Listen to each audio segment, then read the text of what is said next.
大家好，歡迎收睇的士新聞資訊，我係希莉。運輸署早前宣布，由4月1日起，的士司機必須提供至少一種二維碼付款方式，同埋一種非二維碼電子支付方式，俾乘客選擇。的士司機從業員總會秘書長黃大海表示，電子支付係大勢所趨，確實能夠令的士服務有所提升，對整個城市智慧交通而言係重要一環。但係政府立法時應顧及的士司機屬自僱人士，承受住好大嘅營運成本，當中包括電子支付裝置、設備使用同維護等成本壓力。期望社會各界多支持的士行業發展。黃大海建議政府法例實施之後，給予業界過渡期，先以口頭警告為主，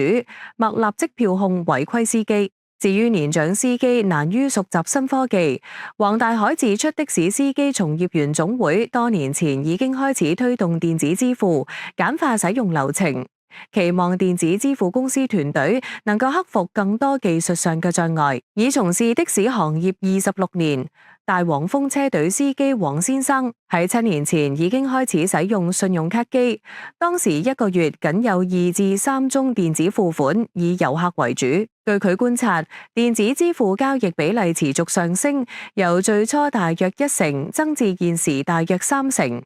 旅客使用率比例比本地市民高，估計香港人仍然習慣使用現金支付車費。黃生亦都話電子收費十分方便，指佢嘅裝置嘅安裝成本唔貴，唔止話找錢時間，亦都可以避免找錯錢俾客人。的士車隊由舊年7月成立以嚟，所有車輛均已經安裝電子支付系統。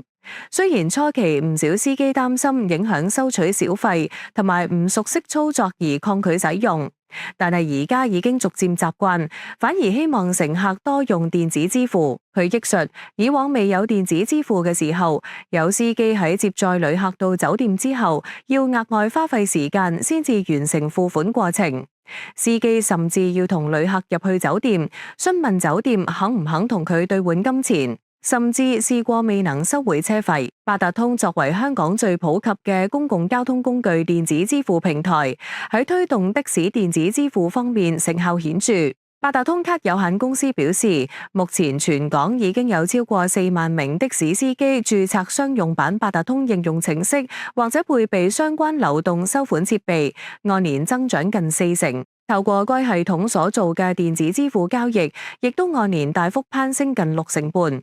八達通交通業務主管鄧翠珊表示，流動收款機除咗方便乘客選擇唔同支付方式，亦都可以減少司機找續現金嘅不便。佢又指出，喺香港龐大嘅覆蓋率意味住，香港市民現時喺街上截的士，絕大部分都能夠輕鬆一篤付款，省卻咗找續零錢嘅煩惱。八達通現時以零啟動成本推動商戶開始電子收款，暫時無意計劃調整政策，會繼續豁免的士司機手續費，俾司機安心使用電子支付，享受科技帶嚟嘅便利。八達通行政總裁應天琪表示，自2018年起，八達通一直同業界保持緊密聯繫，了解司機同乘客嘅需要，積極推動本地電子支付普及化。對於部分年長司機或者未能適應電子支付，運輸署助理處長馮慧仁喺出席的士司機從業員總會新聞發佈會嘅時候表示，署方喺過去數月一直努力進行宣傳同埋教育前線的士司機，包括喺的士專用石油氣加油站、機場等地方派發宣傳單張，並喺全港各區舉辦近20場工作坊。